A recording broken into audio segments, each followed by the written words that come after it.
नमस्ते दोस्तों। माइटोसिस में हमने देखा कि सेल्स जीरोक्स कॉपी बनाती है, पर क्या आपने सोचा है कभी कि बच्चा अपने मम्मी पापा जैसा तो दिखता है पर बिल्कुल उनकी क्लोन जैसा नहीं होता, यानी कि एग्जैक्ट उनकी कॉपी नहीं होता।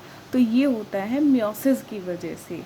इसमें एक सेल में 4 नई सेल्स और क्रोमोसोम्स हो जाते हैं हाफ। चलिए इसी कॉम्प्लेक्स प्रोसेस को सुपर इजी तरीके से पढ़ते हैं। और मैं सोनम और स्वागत करती हूँ आपका बायोविद सोनम। इससे पहले हमने माइटोसिस कवर किया है और माइटोसिस के हमने सब स्टेजेस को पढ़ा था। आज हम शुरू कर रहे हैं मियोसिस को ही हम बोलते हैं रिडक्शन डिवीज़न। तो चलिए टाइम वेस्ट ना करते हुए स्टार्ट करते हैं। सबसे पहले बात करते हैं meiosis first.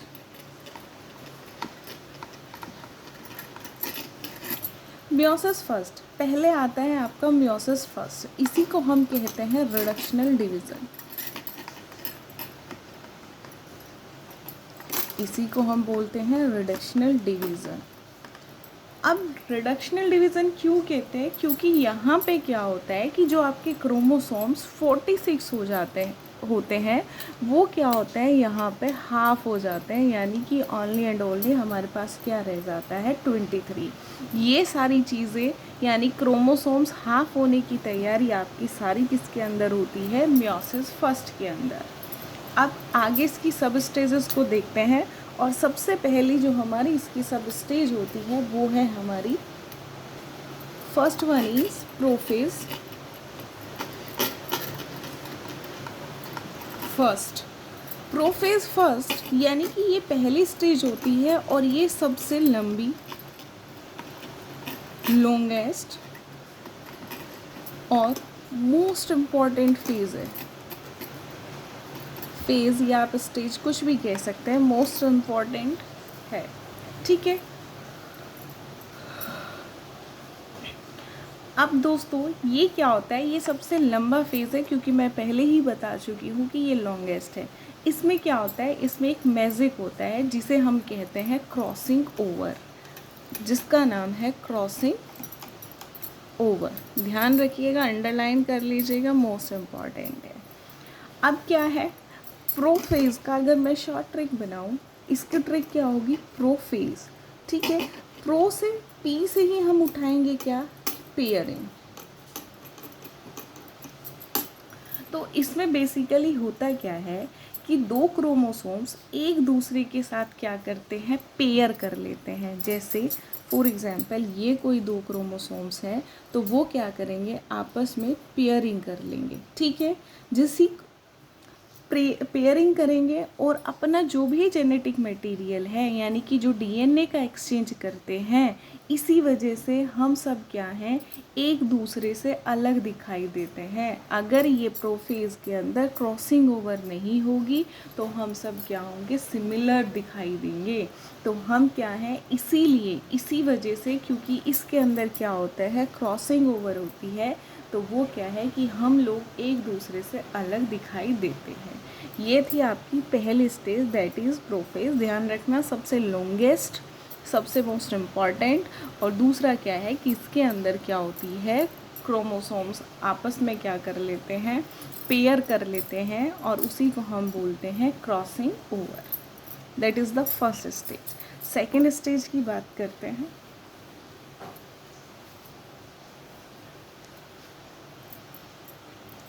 Second stage is metaphase.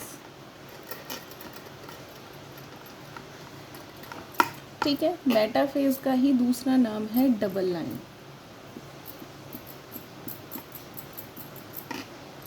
ठीक है।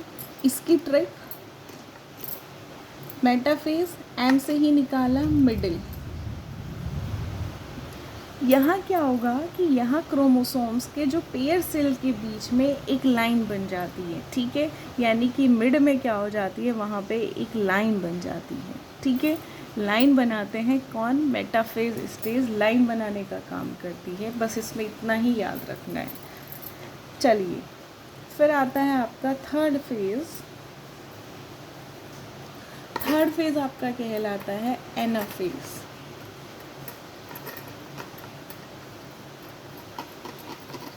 Anaphase first. एनाफेज फर्स्ट कि अगर मैं करूँ अगर मैं इसका शॉर्ट ट्रिक आपको बताऊँ, यहाँ से हम ए उठाएंगे और इसको हम कहेंगे कि वो चीज़ क्या है, ब्रेक डाउन हो रही है, या फिर ए से ही हम याद रखने हैं तो अलग होना। ठीक है। अब जो क्रोमोसोम्स क्या है, जो क्रोमोसोम्स के पेयर्स जो बने थे, जितने भी होमोलोगस पेयर्स होते हैं, अब वो क्या होंगे, एक दूसरे से अलग होना, अपोजिट साइड्स पे भागने लगते हैं। मान लो वो क्या करेंगे, कुछ इधर की साइड चले जाएंगे, कुछ क्रोमोसोम्स इधर हो जाएंगे। जब वो पहले तो आपने क्या किया था कि फर्स्ट में हमने क्या किया था प्रोफेज में कि क्रॉसिंग होकर उन्होंने पेयर्स बनाए थे, फिर उनके बीच में एक मिड लाइन आ गई थी मेटाफेज में, और थर्ड में क्या करेंगे कि वो क्रोमोसोम्स जितने भी होमोलोगस पेयर्स होंगे वो क्या करेंगे, एक दूसरे से क्या होंगे, सेपरेट होना, अलग होना शुरू करेंगे। अब वो दोनों क्या करेंगे, अलग अलग अपोजिट साइड्स पे जाना शुरू कर देंगे। ये था आपका एनाफेज, और एनाफेज को ही मैं दूसरा नाम दूंगी अपार्ट, यानी कि वो दूर दूर होना शुरू हो जाते हैं। नेक्स्ट अब हमारी नेक्स्ट स्टेज हमारी आती है, that is telophase.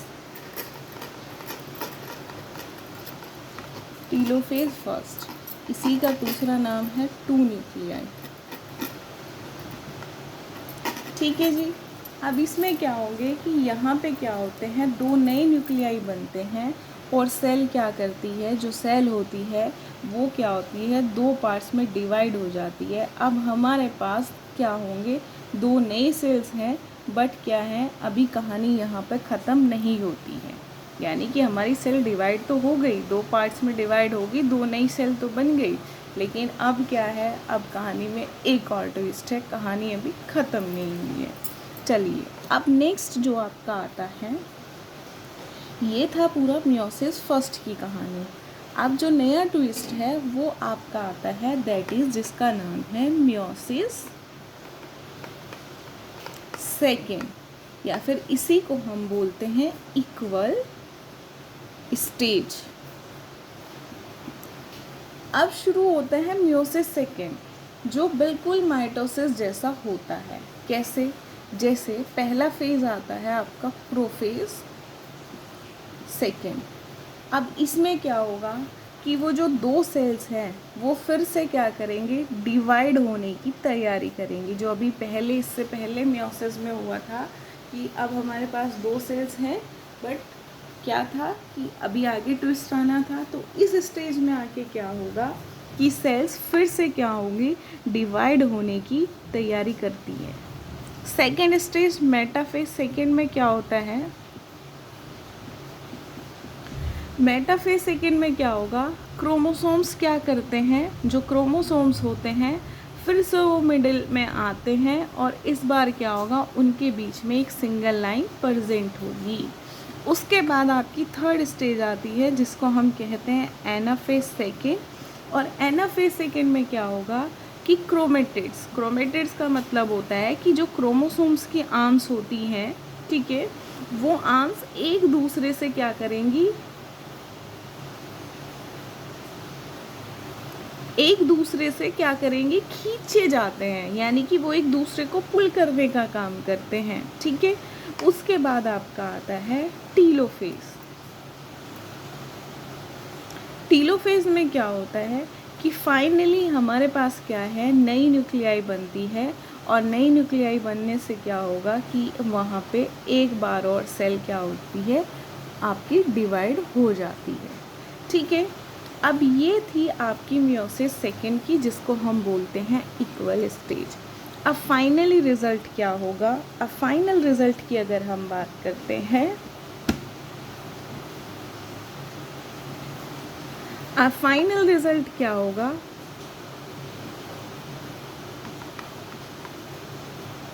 Final result में हमारे पास क्या होगा कि हमारे पास 4 डॉटर स्ट्रेटर्जी आ जाती है।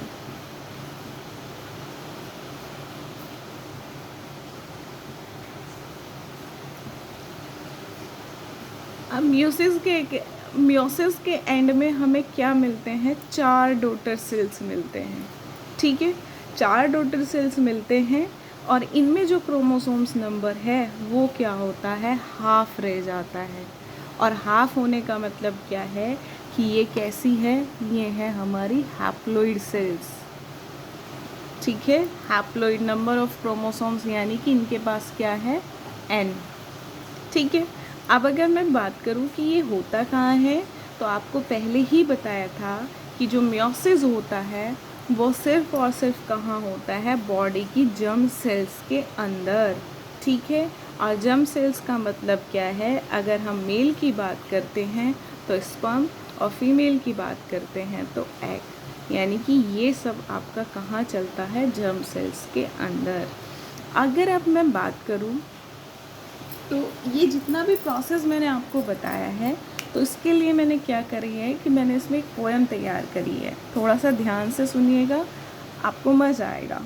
मियोसिस का थोड़ा लंबा 2 बार होता है डिवीज़न, मियोसिस का थोड़ा लंबा 2 बार होता है डिवीज़न का खंबा।